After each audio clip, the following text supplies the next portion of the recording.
Yeah, good afternoon, fellow Nigerians. My name is Susan Idoko Okpeni Lawani, coming to you live from my forceful detention center, 43 days in forceful detention.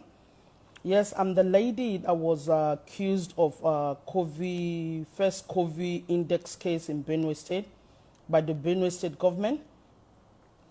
Yeah, my story is that I came from England on the 22nd of March for my mom's burial, and that was it. I was jet lagged, like everybody has asked, what took you to the hospital? I was jet lagged, went to the hospital to have myself checked. The doctor said they were going to check me, which they did. Said I had a little bit of temperature. I said I had no temperature because I was only having jet lag. My body was paining me because I traveled for almost 24, 25 hours in the past 2 days. Well, he said, your temperature is a bit high. I'm going to keep you here and check you. I said, no problem. I'm a law-abiding citizen. Yes, keep me. He kept me in hospital overnight, gave me some analgesic. The pain was gone, ready to go home the following day. He told me that he was going to do, the standard procedure was to do a swab by the Benue State government. By the way, the hospital is Grace Cottage Hospital in Makurdi. I said, okay, I'm okay with that. Called some two men who did a swab on my left nose and on my throat. Asked when I was going to get the result. He said in 24 hours. 24 hours passed. I didn't get a result. The next day, which was 27th of March, the doctor came to me in the evening to tell me that I was COVID positive from the result that they did, from the swab that they took. I asked, where is the result? He said he doesn't have the result, that he was only told.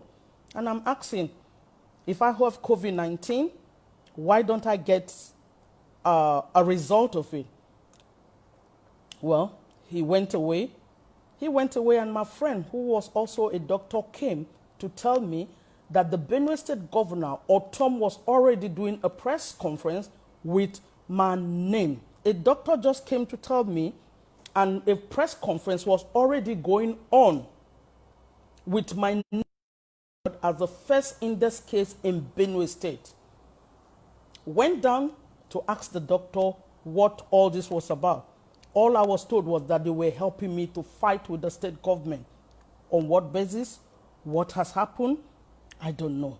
Where's the result? I don't have. Well, that was it. I told them if this was a drama or Nigerian Nollywood movie, I wasn't going to be part of it.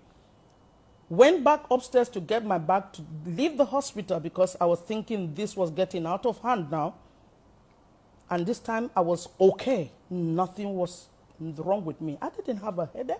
I only had body pain. That's what took my... And I knew it was because of the journey I did, or the journey I made. Before going to upstairs and coming down, the hospital had been called off by ambulance with the deputy governor and his team to come and remove me to an isolation center because that was a community hospital. And I knew, well, whether it was staged or it wasn't staged, Nigerians will judge for themselves. I was taken to isolation center, dehumanized, traumatized, because already my name was in the press and gone all over. I have been videotaped, recorded, and sent on the internet already. Stayed at the isolation center for 10 days and then moved to Abuja. Nigerians, I am crying out because I know there are people who don't have voice to speak for themselves. I know people who have been dehumanized, traumatized, and stigmatized like the Benue State governor has done to me. He has stigmatized me with COVID-19 already that I do not have. I'm brought to Abuja here. What else would have been done? Inquiries would have been made. I wasn't given a result until after 15 days in Abuja, precisely 8th of April. They gave me the report, which I can publish for Nigerians to see. On that report, it stated I came into this country on the 28th of February. On the 28th of February, I was still in England. It also stated in that report that I presented myself to the hospital with fever and stooling on the 16th of March, which was not true. On the 16th of March, I was still in England. I came into Nigeria on the 22nd of March, went to hospital on the 24th of March. So in the report, there was nothing to say that that report was my report. Based on that, the Nigerian Center for Disease Control, still using that report and the name on it, and before I forget to say, the birthday, the date that was put in that report said 58 and 62. And I am not 58 and I am not 62. I am 50 plus, not near that age. So I was still wondering whose report was that. But it's still that report that the National Center for Disease Control are still working on and still holding me here.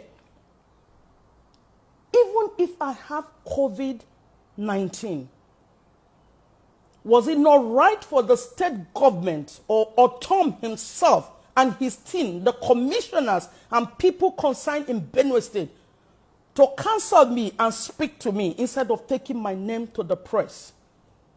Is that the standard for the World Health Organization? Is that what the World Health Organization said that should be done to patients with COVID-19? Why is that of Nigerian different? Permit me to say now that even if anybody has COVID-19 in Nigeria, they will not come out because of stigmatization. They will be so afraid for their life. Like I'm afraid for my life, 43 days I'm still forcefully detained. They will be afraid for their lives because nobody will come out. And then the work of the NCDC would not have any effect because people are scared to be stigmatized like I have been done to. Fellow Nigerians, what is the rationale behind what is happening to me? NCDC had done 3 tests on me since I'm in this forceful detention center. They did a test on the 10th, they did one on the 15th, they did one on the 17th. As I speak to you, I do not have results of one test that have been conducted here. And I'm still being harassed to do another test. Nigerians, if you are the one in my position, will you do another test without result? If they want me to do a test and want to force medication down my throat, which I've not taken in the past 43 days, I've not taken any medication, I've not had any symptoms till now, and they want me to take medication and still continue with the test. That is what everybody is saying. This woman is stubborn, this woman is rude, this woman has said that they don't know what to do. No, Nigerians, I am crying out for the sake of my other fellow Nigerians who might find themselves in this situation. Why would I not be given the test that was done? If I have to see another doctor, if I have to go back to my base, what do I present to them? I don't have a result for the 3 tests that were done. And every day they call me psychiatric doctors to come and talk to me and think I am insane. Nigerians, I am crying out, please amplify my voice. The Benue State government must apologize to Benue people, must apologize to me, and also apologize to Nigerians for stigmatizing me and also making it impossible for NCDC to do their work properly, because nobody's going to come out to say they have COVID-19 if they have it, for the fear of stigmatization. Or Tom and his team